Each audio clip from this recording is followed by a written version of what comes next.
Welcome everybody to Chatting with Cade. My name is Eric Reese. I get the honor of being the CEO of the Jessie Reese Foundation and Jessie's daddy. And today we are chatting with Cade. Cade, how are you, buddy? Doing good. Oh, it's so great to have you. If you don't know who Cade is, he is one of our junior ambassadors. He's kicking cancer's butt. And he is one of the most inspiring kids that we know. And we have this wonderful Zoom chat going today. And today, Cade will be chatting with the one and only Sam Darnold. Sam, welcome to Chatting with Cade. Hey, thanks for having me on, guys. This is cool for me. I know Cade's got the hard-hitting questions for me, so I'm excited and a little bit nervous, not gonna lie.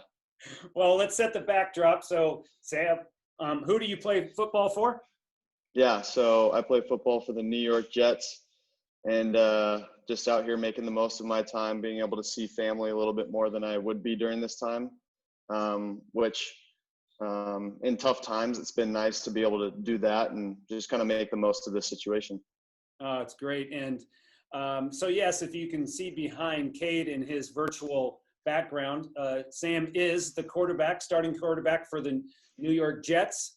And Cade, let's start chatting, buddy. So my first question, so thank you for wearing the NEGU wristband. I noticed that you were one of the 6 people to wear it on the cover of Sports Illustrated. When I look at my wristband, I am encouraged to never ever give up on my workouts in school. Why do you wear yours? Great question, Cade. And yeah, I got mine on right now. I got my NEGU blue on too. Don't get it confused with UCLA blue, Cade, all right? Yeah, but this wristband, it just, if I'm having a bad game, if I'm having a bad day, or, if anything in life is, tough, I just kind of look down at that wristband and, just never, ever give up. I mean, it's as simple as that, right? It's a message that you can, it's, 4 words, and it means so much. There's so much that encompasses that. And, I think just having the wristband, having that little reminder is really a good perspective for everyone to have. And yeah, that's kind of a shorter answer. But yeah, that's really why I wear the wristband and why I continue to support it. Well, thank you, Sam. We're grateful for your support. Okay, Cade, that was just a nice warm-up. What's number 2? All right. So Jordan Palmer is your coach. You work with them during the off season. It was really fun working with you guys during the off season. He said a lot with using your platform. Why do you think that's important? Yeah, I think for me, I was able to experience it even in high school. I got to go to Elite 11. That's where I met you and so many other All-Stars there. And it was just to be able to see what Jordan did with that day and inviting you guys and the Reese family to the opening and getting to see what an impact that had on so many people's lives. Obviously your life, Cade, has been impacted by it. Many other kids, but lives, also, my life and the athletes' lives. It's just, there's so much inspiration. Like, Cade, you probably don't know this, but you inspire so many people out there. And, like myself, like Josh, like JP, like Kyle, Deshaun, Pat, Mahomes, there's just so many people out there that you inspire, and so many kids like yourself inspire. So I think if I can do a small part in making an impact in, the community, for kids like yourself, or really for anyone, I think it's just, it's amazing for me to be able to have a platform in the first place, but to be able to use it is another thing. And, I'm just thankful to be able to use it and continue to use it, as I continue to grow, my brand, I guess, but also just continue to connect with as many people as possible. Wow, that's awesome. Thanks, Sam, for sharing that, because you definitely are one that uses their platform for good, and it's incredible to see you helped lots and lots of people, not only when you've gone into the children's hospitals in New York and stuff. So thank you so much for using that platform in such a powerful way. Absolutely. All right, Cade. So my third question is, you play with Josh 2 times during Josh Allen during the season.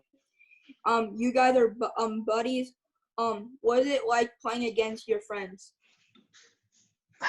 That's a really good question. It's funny too, because I mean, you do it every day, right? You know, all your friends that you're with, you guys end up being on opposing teams, and you know, sometimes things get really competitive, and you might not be friends for the rest of that day.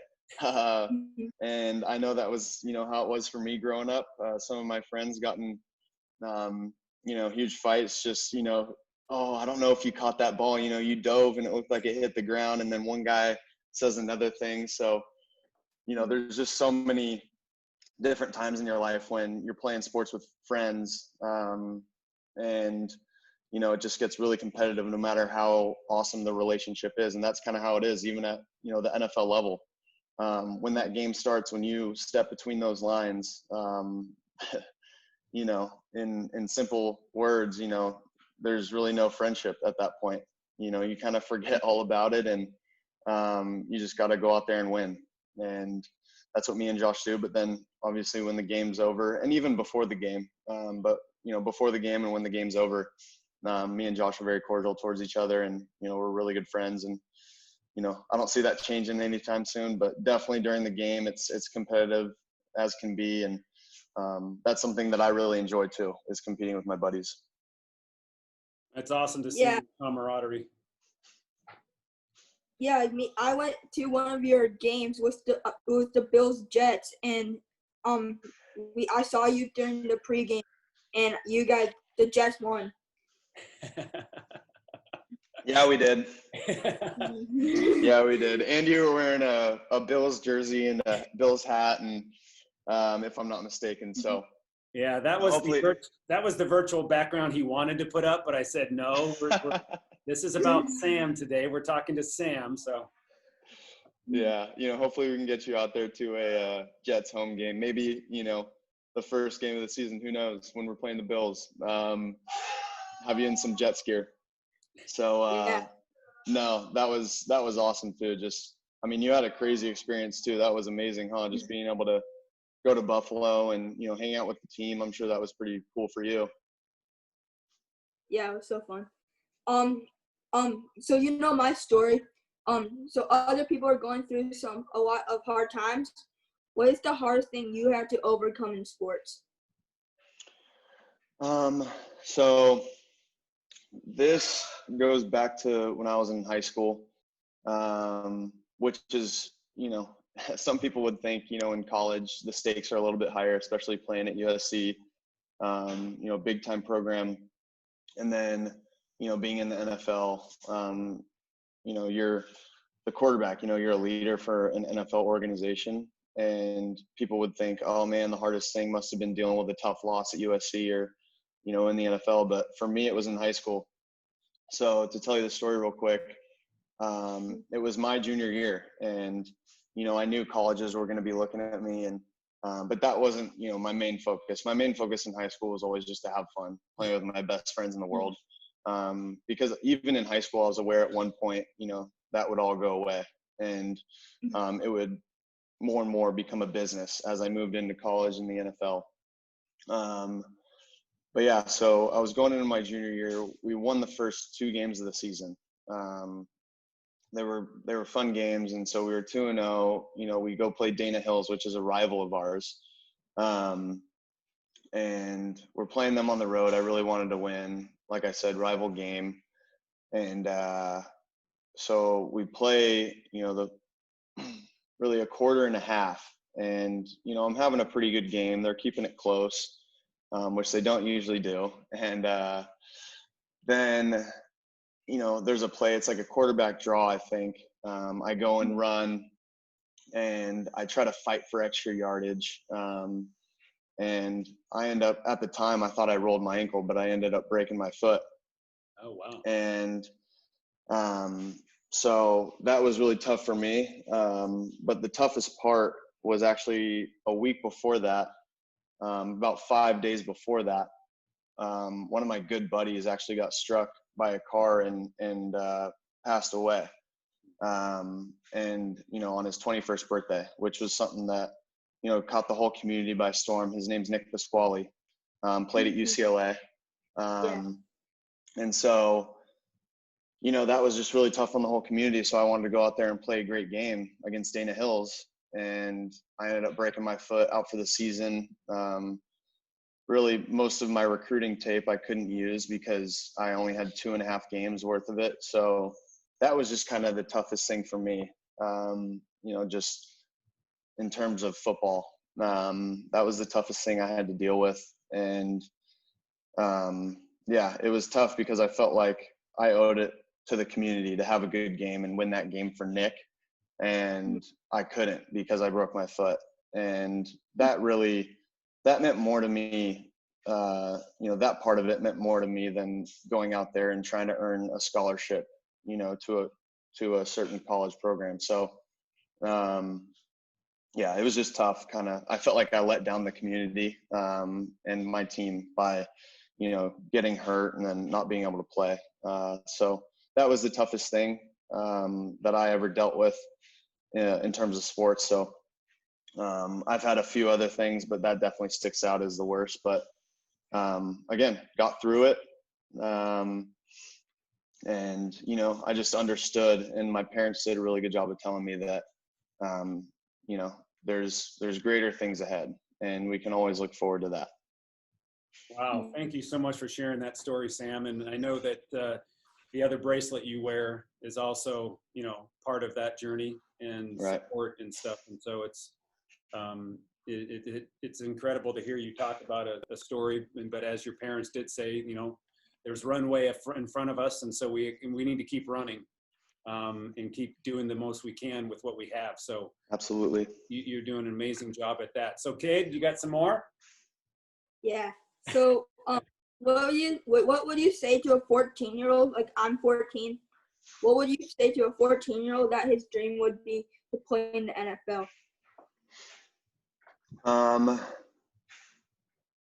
It's a really good question because obviously when I was 14, I wasn't sure if I wanted to play in the NFL or the NBA yet, but I knew I wanted to be a professional athlete.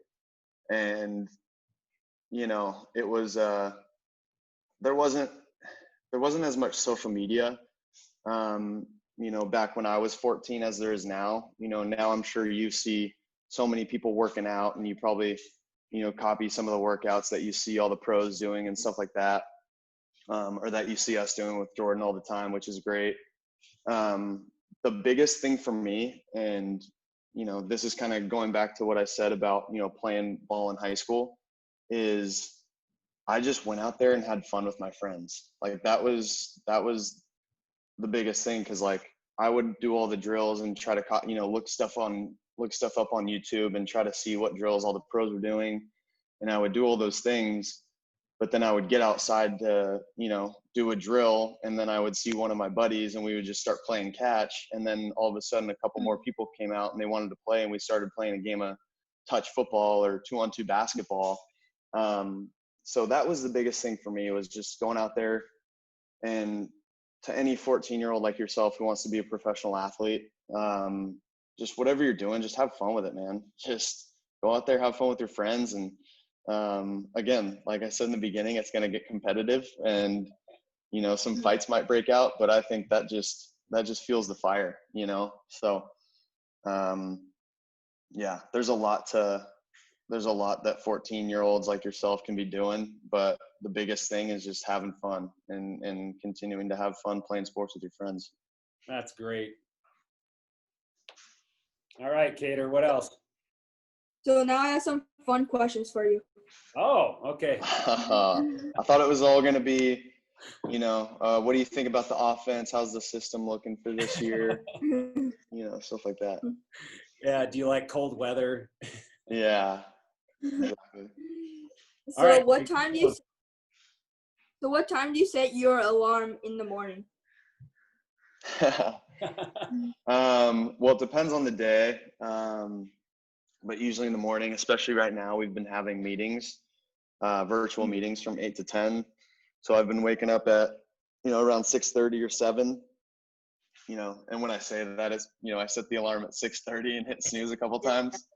But so I set the alarm at 6:30. Like I said, hit snooze a couple times, and then I come in here, make breakfast, make some coffee, get going a little bit, and then, have my 8 o'clock meetings. But on the weekends, that's recovery time. It's time to, rest my legs, rest my body, rest my mind. And so, for me, it's just, I don't set an alarm. I just kind of wake up whenever I wake up. And usually, I feel old even saying this, but usually I wake up around 8 without an alarm. I'm sure, Cade, you could sleep in until like 11 or 12 every day. That's how I was. So, yeah, that's when I wake up. But yeah, if I could sleep in, I totally would, bro. That's awesome. So what is your pregame playlist? Oh, this totally depends on my mood. And I know a lot of people are like, oh, I got to get pumped up to play. I think for me, and especially for quarterbacks, like we got to be, I think, or just for me, I don't want to speak for everyone else, but I got to be very like relaxed. I don't want to be uptight when I'm playing or even thinking about the game. So I'm playing just very chill music, whether that's like, I don't know what genre it would be, but like chill EDM, I don't know. And then like country music every now and then.